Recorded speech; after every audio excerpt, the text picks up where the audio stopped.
Hi all.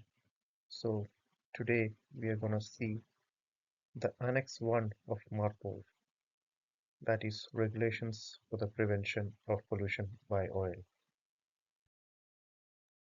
What does Annex 1 apply to?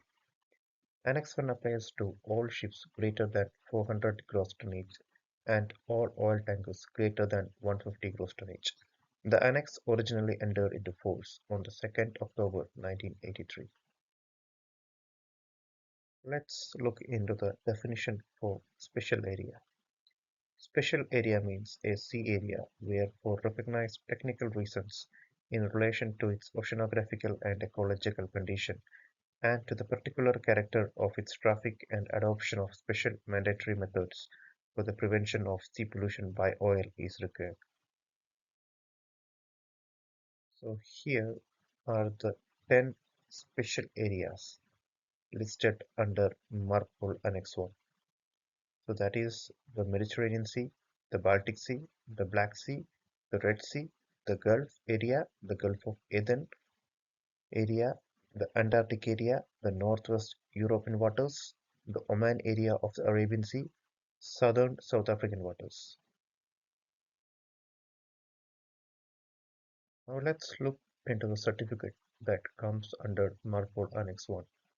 The certificate that comes under Marpol Annex 1 is IOPP, International Oil Pollution Prevention Certificate. This is required for every oil tanker of 150 gross tonnage and above and all ships of 400 gross tonnage and above.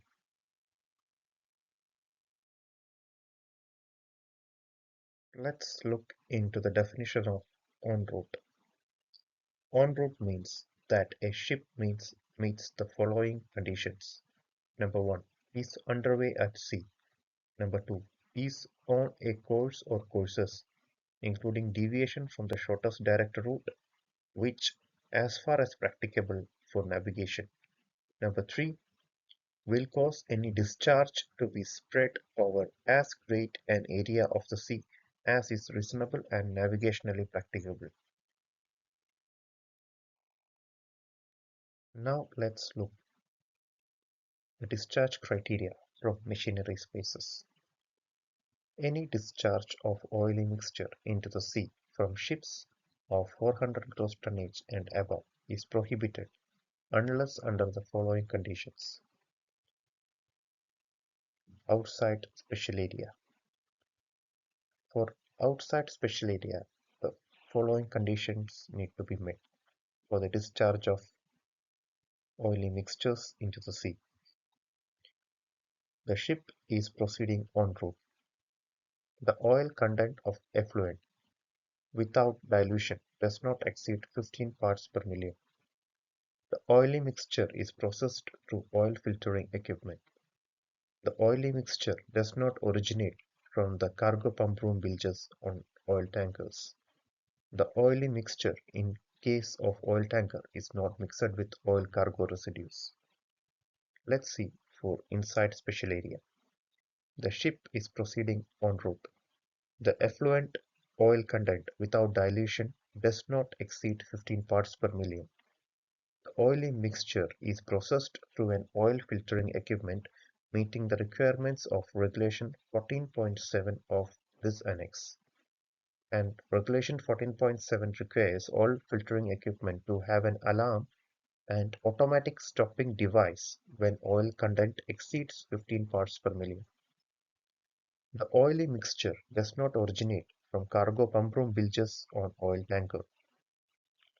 In an oil tanker, the oily mixture is not mixed with oil cargo residues.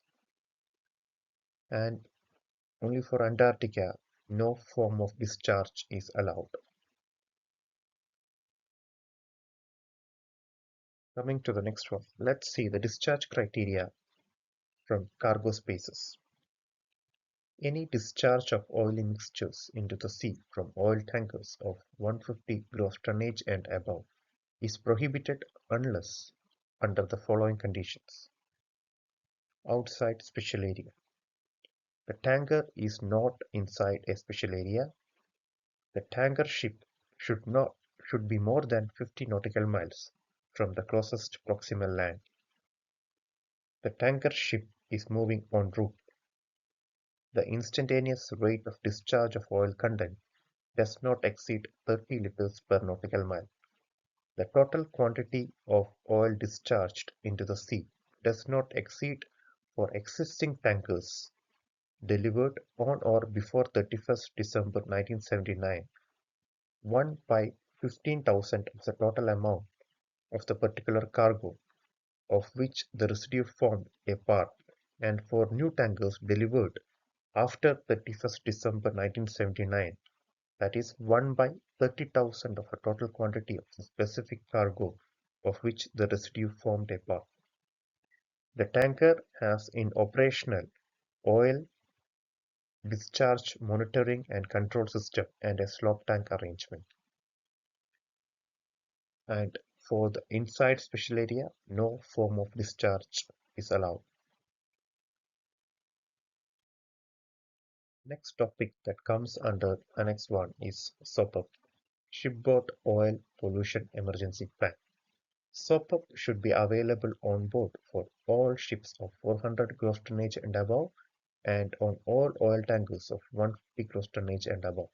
SOPUP provide guidance to masters and officers on board the ship with respect to the steps to be taken when an oil pollution incident has occurred or is likely to occur.